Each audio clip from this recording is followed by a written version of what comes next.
Fever or no, she will not help, nor will any other. His fingers dig yet deeper. I've knocked on every door. There is no one else. I beg you, as a Christian, help us. Mary sees plainly enough where her duty lies. Indeed, how can she refuse? Did not Jesus command his disciples to help the poor and lowly? Did he not mingle with sinners? Edmund is beside himself with worry, and she is the wife of the town's minister. She has no choice but to assent. Mary has been present at a dozen births, though never in place of a midwife, and never alone.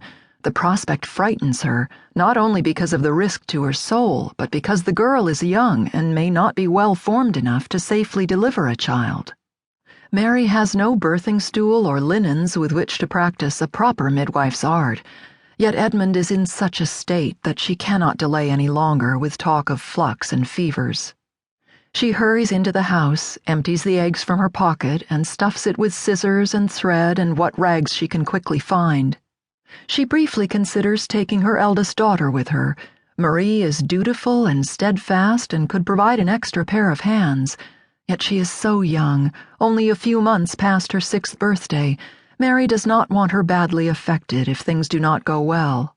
Even in the best circumstance, childbirth is a perilous business, and if Bess should die, or the child be born a monster, it could set Marie's mind against childbearing for life.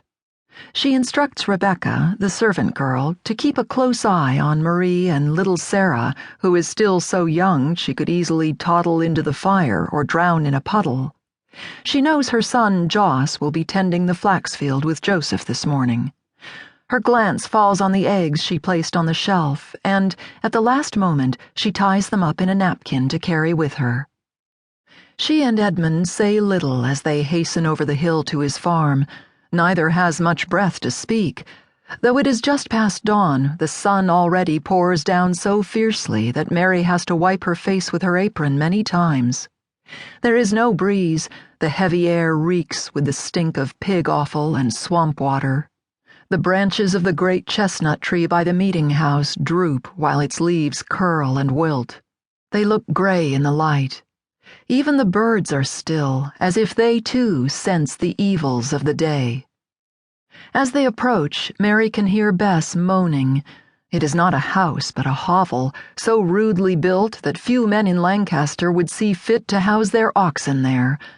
She sees rot along the sill and cracks between the clapboards. There is only one room, for Edmund's farm never prospered. Who can tell why some fields flourish and others do not? Some people question Edmund's skills as a yeoman. Others insist he once committed a dark and unspeakable act that now prevents his success. The door stands open, sagging on its hinges. Mary steps inside. There is no fire in the hearth, no bedstead, no boards under her feet, only hard-packed earth for a floor. The single window is covered with a torn flap of parchment, heavily oiled with hog fat.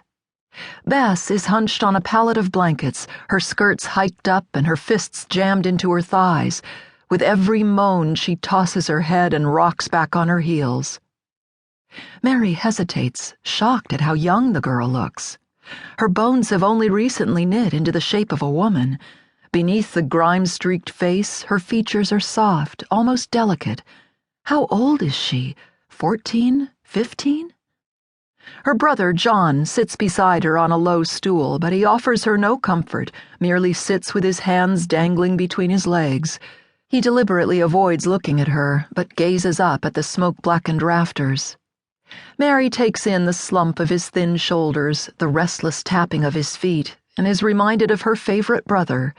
Josiah had the same awkwardness and coltish looks at that age. Mary was 6 when he was born, old enough to be responsible for watching over him, yet still young enough to enjoy his company. They had fashioned their own secret language as she showed him how to do the children's chores, feeding the chickens, gathering eggs, weeding the kitchen garden. It saddens her that she cannot remember a word of it now. She wipes her face with her apron. The morning's heat has already penetrated the hut's thin walls. Buzzing flies crisscross the room and swarm over the parchment window. Bess makes a sudden sound, a combination of grunt and